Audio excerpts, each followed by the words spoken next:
Hello, my name is Alster. This video here can be considered additional information to the main video regarding the implementation of the ancient Anvil system and how to address it within the failstack designer. So if you have not watched that one, this video will not make much sense for you. So I recommend you watch that first, and then if you want to watch this video, feel free to do it. In this video, I want to show you a fix for the calculation of the Pitty Chance. In yesterday's video, I told you that there are certain cases, like the one I have prepared here, where the formula is not entirely accurate for this case because the amount of stacks is not a whole number. The Pitty Chance is off. We calculate 9.33% and the actual Pitty Chance would be 9.66%, which leads to an inaccuracy, right? So I did already discuss the logic that would be required, and now I want to show you how to implement it. Let's get some more space here. Let's move this down a bit. I did, by the way, clean up the thing compared to the main video, just so it's easier to filter out the important information. I did not change anything yet. Now, we will start with a new command. It's called round down in English, in German abrunden.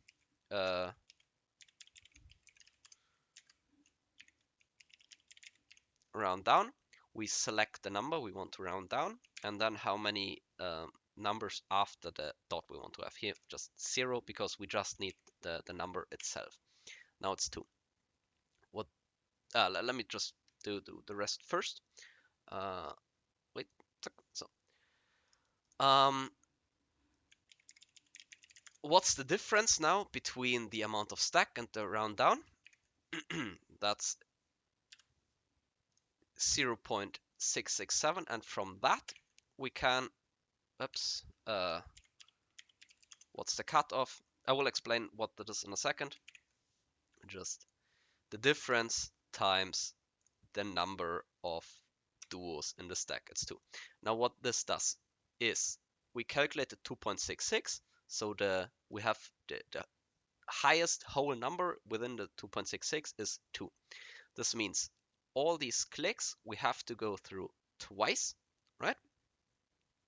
Then we're at 6 clicks total, but because we need 8 clicks total to hit the Maximum Agris limit, we still need 2 more clicks. I have prepared it here. It's basically first click, second click, third click, first click, second click, third click, first click, second click, and that's the cutoff we have calculated here. Now,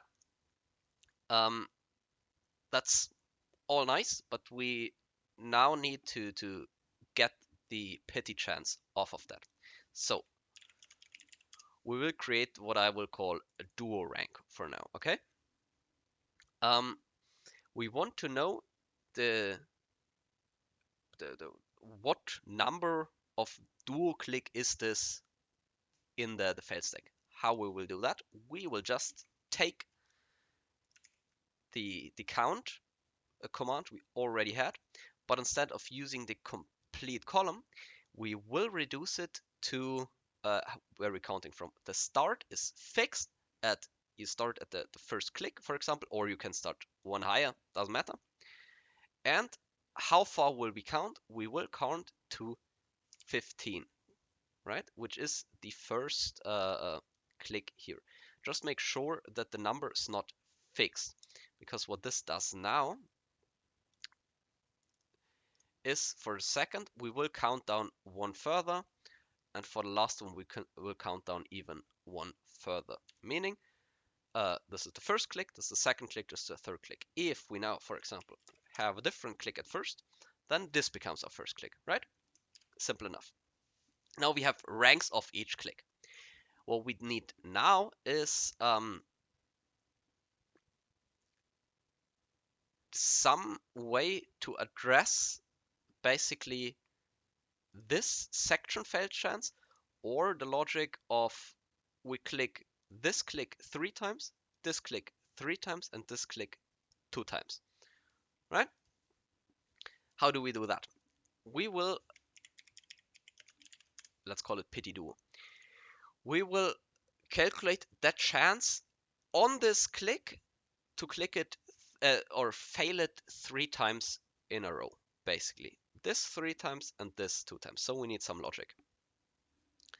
The logic is we start with if the rank is smaller or equal to the cutoff. The cutoff, you can press F4 for now, because every click, if we drag it down, will address the same cutoff, right? It's 2 for all clicks here. If we are within this, then we want to have the fail chance to the power of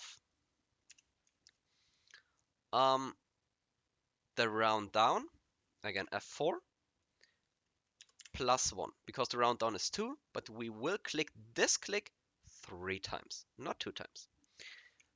And if not so, the 3, for example, we will only click 2 times because we're bigger than the cutoff.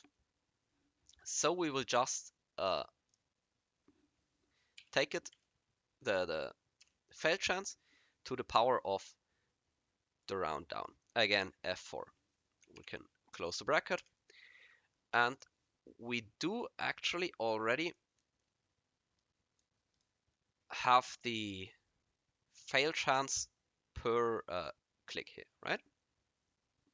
From there, we can now calculate the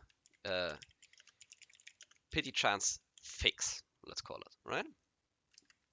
We want the command for that is basically what we did for the section fail chance, right? We want to make the product, if it's duo, of the Pitty duo chance now.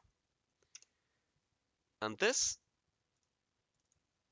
gets us the 9.66% we want to have, right? That's the solution basically. And the cool thing is now,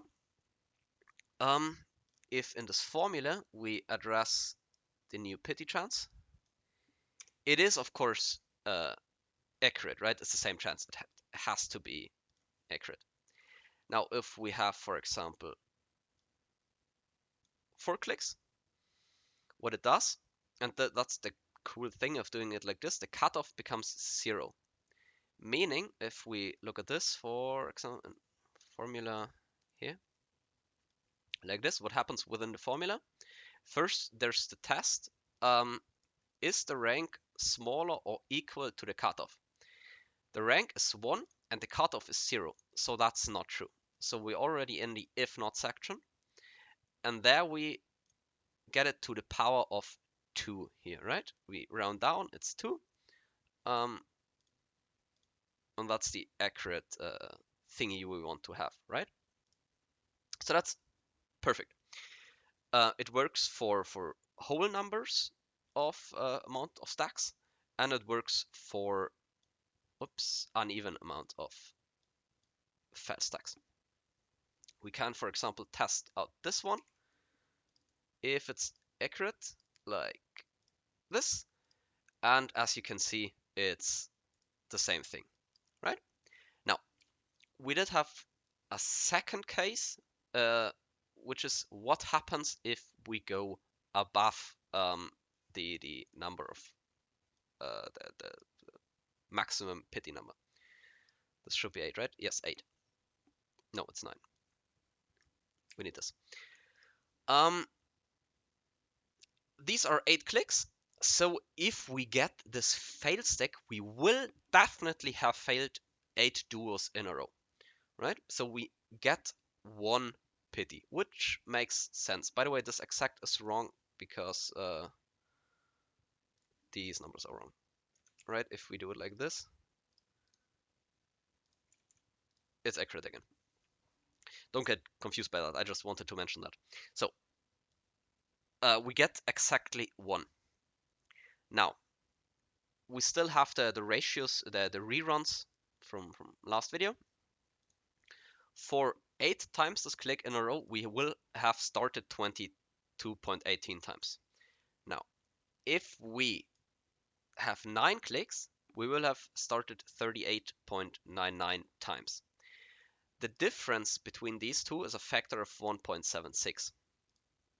Now, that means if you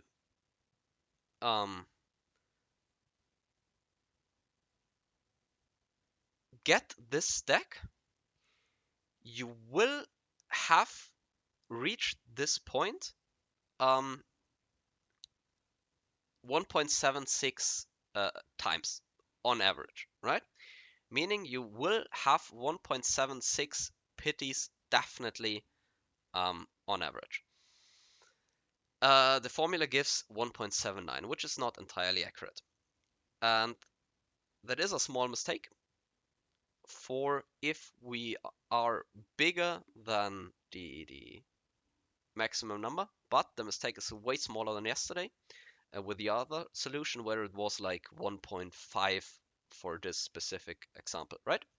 So, while it does not perfectly fix the case of you have more clicks than limit in the Agris, it is a decent enough fix for this case, and it is a rather perfect fix for if you're below that. Now, one thing I want to mention, because that is something to keep in mind. Let's go a bit shorter. If you get a try, for example, here, it will look weird simply because it has something here, etc., blah, blah, blah. But we only use in the product if there's a duo in front. So we will only use this section here anyway. So what's written here doesn't matter, right? So this is not a problem. What is a problem, however, is if we have something like this, right?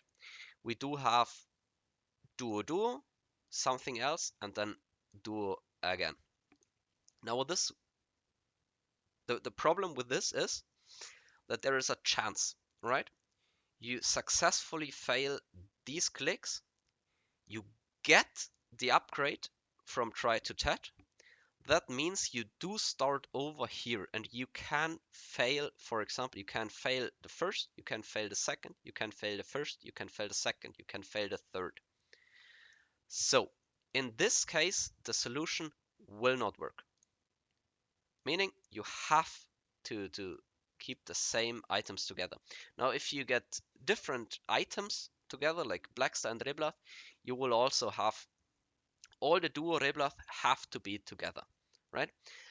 Not sure how to address that, but for most cases, the same item grade category thingy, for example, duo Reblath or Pry Reblath or duo Blackstar, usually they are in a row, right? So it should not be a problem, but just something to keep in mind.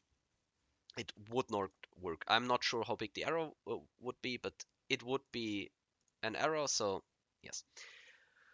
That is the solution. If you want to implement it into your calculator, you can do the same thing we did yesterday with the, well, where is it? What we did here, right? That you basically, you look at the logic, you have this formula, you copy this formula, and wherever you use this formula, you copy it into it, and that way you build the correct formula in one, right? You can just do that, and then you should have the correct Pitty Chance within your calculator. I think that was it. Hopefully I have covered everything. If there's still questions, feel free to ask them. Yeah, happy enhancing.